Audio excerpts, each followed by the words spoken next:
And I can't deny the fact that you like me right now. You like me.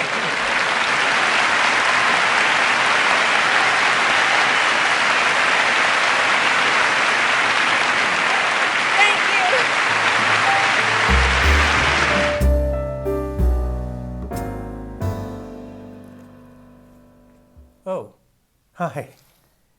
You must be here for the latest edition of Worldwide Wide-Eyed. Sorry, you caught me in the middle of signing copies of Soul of the Heel for my millions of fans. Actually, that might be a bit of an exaggeration, but if you got all my fans together, I'm sure they'd easily fill a mid-sized passenger van. Anyway, some of those fans occasionally ask me, Scott, what's it like to be a best-selling author? I think for a minute and then say to them, I have absolutely no idea what it's like to be a best-selling author. I've never even smelled a best-selling author, let alone been one. But if they phrase the question as, what's it like to write a book? Now, that's a question I can answer. And I think about these brilliant and successful and prolific writers, and I'm none of those. But these people who sit down at the keyboard and the cherubim and the seraphim show up and they begin to dance lightly and sprightly on the keys, and the words show up on the screen, and when they finish, the most beautiful and lyrical prose you can imagine is there for the taking, and the author stands up and says, "Call my publisher, I've written another bestseller." That's not how it works for me.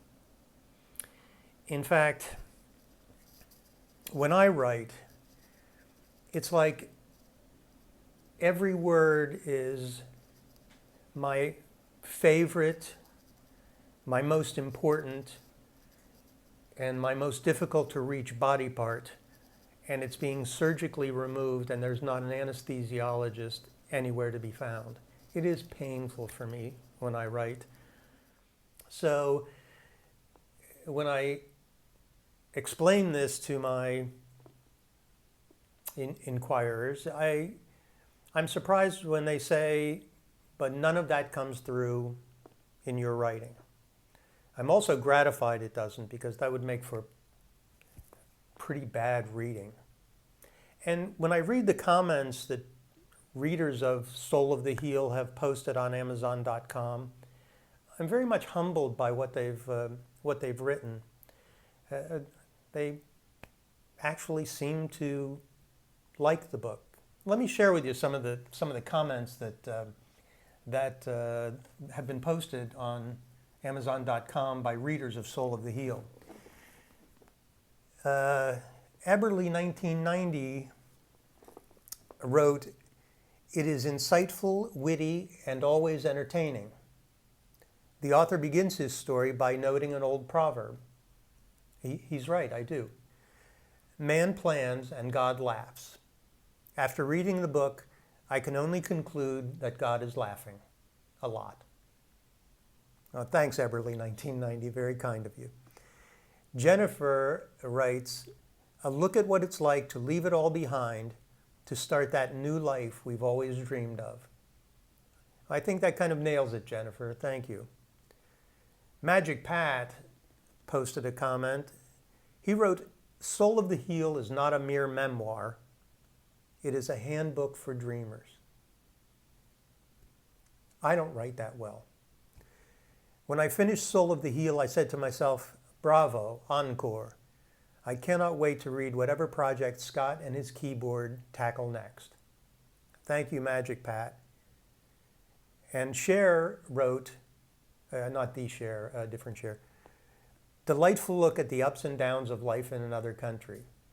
Indeed, it is. Friendly Foodie, a reader from Boston, writes, "Scott Bergstein takes the reader on this most personal, engaging, and soul-searching endeavor. The reader can assume the role of armchair expat, living vicariously through Scott's experiences. Or, just perhaps, Soul of the Heel will be the model to enrich and advance your own daydreaming adventures. Thank you, friendly foodie, very kind.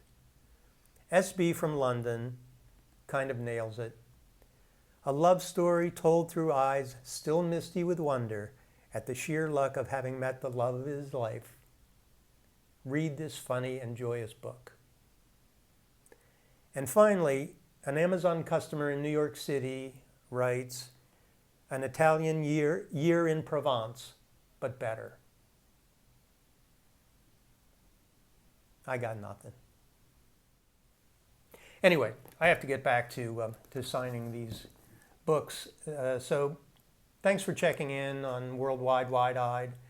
And if you've read Soul of the Heel and want to leave a review for a video like this that you'll live on in posterity, please feel free. And see you around the world.